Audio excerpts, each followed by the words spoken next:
Cameroon, Bandung, Africa, Bandung, to the world, Bandung.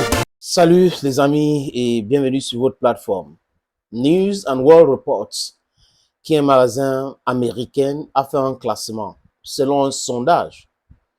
C'est comme ça que le magazine a procédé, les amis. Il y a d'autres manières scientifiques de procéder pour avoir une information. Mais en ce qui concerne la capacité d'armement d'un pays, ce n'est pas forcément par le sondage qu'on passe.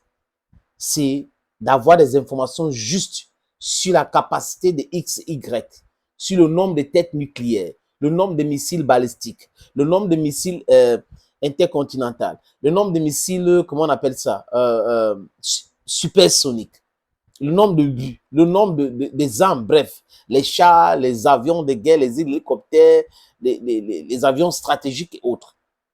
Nous avons fait ce travail ici avec vous à travers un reportage qu'avait fait Firearms.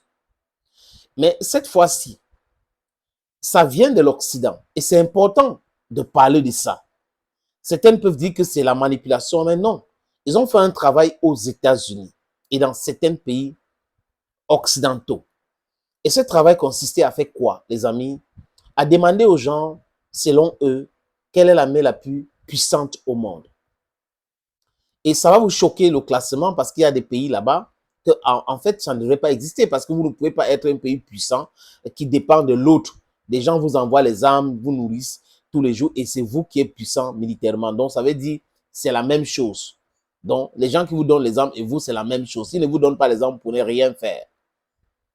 Parce que vous allez trouver l'Israël dans ce classement comme un pays puissant, alors qu'on sait que c'est les États-Unis d'Amérique qui fournissent en armes, en quantité industrielle, Israël.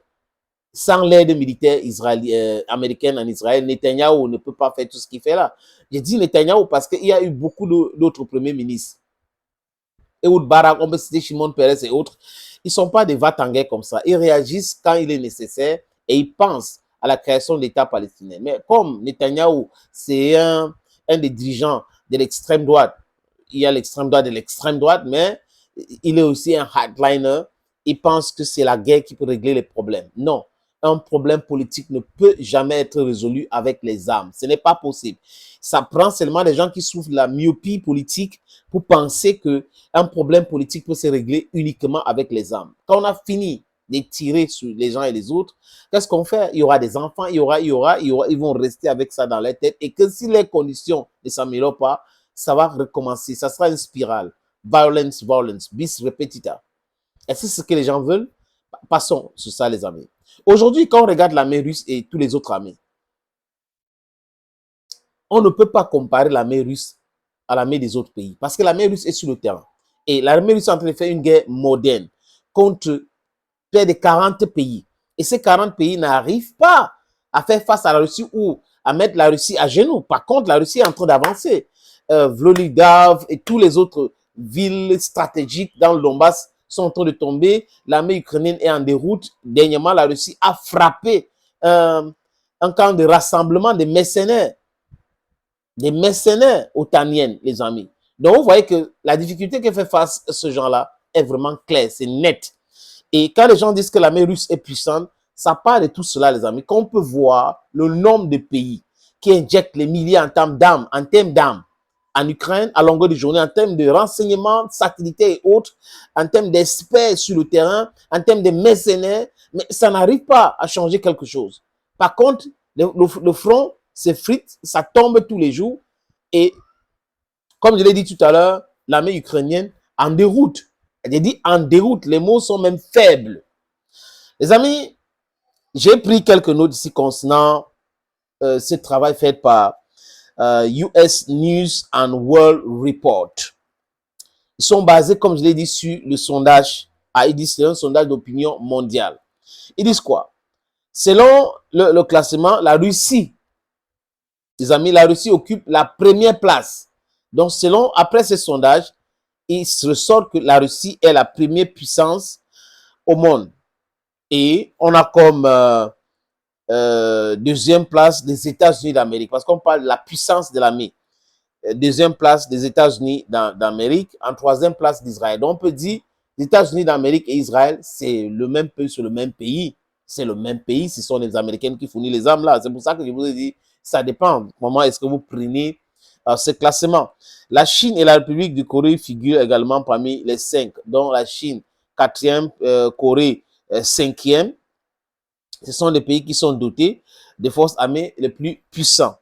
Il y a l'Ukraine. L'Ukraine qui n'arrive pas à se tenir debout, qui est soutenue par 40 pays, ça ne donne pas. Ils ont mis l'Ukraine là-bas comme 8e, l'Iran et la Grande-Bretagne et l'Allemagne et la Turquie complètent les 10 rangs. Donc, vous avez le classement des pays qui ont l'armée la plus puissante. Je suis d'accord entièrement quand on parle de la Russie. Parce qu'en termes de guerre hybride, les Russes sont là-dedans. Utiliser de nouvelles technologies en termes de drones et autres, les Russes sont là-dedans. Les Occidentaux sont en train de s'essayer. Mais ce n'est pas leur dada. S'il y a une grande guerre qui se déclenche aujourd'hui, ils sont tellement en difficulté. Ça ne suffit pas de venir avec les anciennes méthodes et dire oui, nous sommes forts, nous sommes ceci, en chantant ça à longueur de journée. Ce n'est pas ça qui change quelque chose. Vous pouvez chanter que vous êtes fort, mais sur le terrain, c'est tout autre chose. Quand on regarde dans le monde entier, les amis, c'est que les Occidentaux ont oublié tellement vite. Je ne sais pas s'ils ont une mémoire courte. C'est que la Russie ou l'Union soviétique a aidé tous les pays du monde à se libérer de l'impérialisme. Les pays du monde étaient colonisés par les Européens.